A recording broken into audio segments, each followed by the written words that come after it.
বৈষম্য বিরোধী আন্দোলনের প্রথম নেতা ছিলেন প্রিয় নবী হযরত মুহাম্মদ সাল্লাল্লাহু আলাইহি ওয়াসাল্লাম। তিনি 1450 বছর পূর্বে মানুষের অধিকার আদায়ে আওয়াজ তুলে জিহাদ করেছিলেন। মানুষের অধিকার আদায়ে রক্ত দিয়ে সমতার সমাজ বিনির্মাণে কাজ করে গেছে। তাহার এই দেখানো পথে 2024 সালে বৈষম্য বিরোধী ছাত্র আন্দোলনের পর্যন্ত বহু আন্দোলন সংঘটিত হয়েছে। বাংলাদেশেও 52, 69, 71, 90 আন্দোলনে হয়েছে। যুগে যুগে যখনই বৈষম্য বৃদ্ধি পাবে তখনই একদল সমতার সমাজ গড়ে তুলতে এই আন্দোলন শুরু করবে। 2024 সালে বৈষম্য বিরোধী ছাত্র আন্দোলনে নিহতদের রুহের মাগফিরাত কামনা ও আহতদের সুস্থতা কামনায় দোয়া মাহফিলে প্রধান অতিথির বক্তব্যে এইসব কথা বলেন দৌলতবাড়ী দরবার শরীফের গদ্দিনশীন পীর জাতীয় মিলাদ কমিটির বাংলাদেশের চেয়ারম্যান আল্লামা সৈয়দ নাঈমুদ্দিন আহমেদ।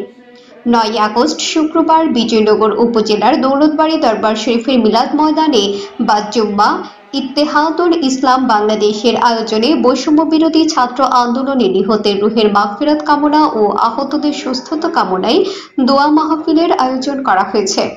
হাফেজ রাকিবুল ইসলাম এর সঞ্চালনায় এ সময় উপস্থিত ছিলেন দৌলতবাড়ী দরবার শরীফের শুরা সদস্য হাজী আব্দুল মান্নান, হাজী আবু জাহের সরকার, উলামায়ে পরিষদের সহসভাপতি মাওলানা ডাক্তার শাহ আলম মোল্লা, দৌলতবাড়ী চিস্তিয়া দাখিল মাদ্রাসার সুপার মুফতি শফি আহমেদ হুসাইন, দৌলতবাড়ী দরবার শরীফের প্রধান সমন্বয়ক মাওলানা রাইহান উদ্দিন, সচিব মোহাম্মদ মুশাররফ হোসেন মিন্টু, দৌলতবাড়ী দরবার শরীফের ছাত্র কমিটির সভাপতি মাওলানা মুফতি মুস্তাকিম পাঠান, সাধারণ সম্পাদক মাওলানা ইমরান হুসাইন পীর, সাংগঠনিক সম্পাদক মহিউদ্দিন রুবেল, মোহাম্মদ দুলাল আহমেদ, আব্দুল হামিদ, মোহাম্মদ শাহজাহান সাজু, হাজী মিজানুর রহমান, হাফেজ আব্দুর রহমান সহ বিভিন্ন জায়গা থেকে আগত মুসল্লিরা বৈষম্য বিরোধী ছাত্র আন্দোলনে নিহতের রুহের মাগফিরাত কামনা ও আহতদের সুস্থতা কামনায় দোয়া করেন দৌলতবাড়ী দরবার শরীফের গদ্দিনশীন পীর জাতীয় মিলাদ কমিটির বাংলাদেশ চেয়ারম্যান সৈয়দ নাঈমুদ্দিন আহমেদ।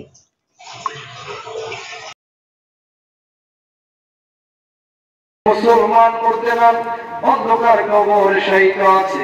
বাবা আদম আলাইহিস সালাম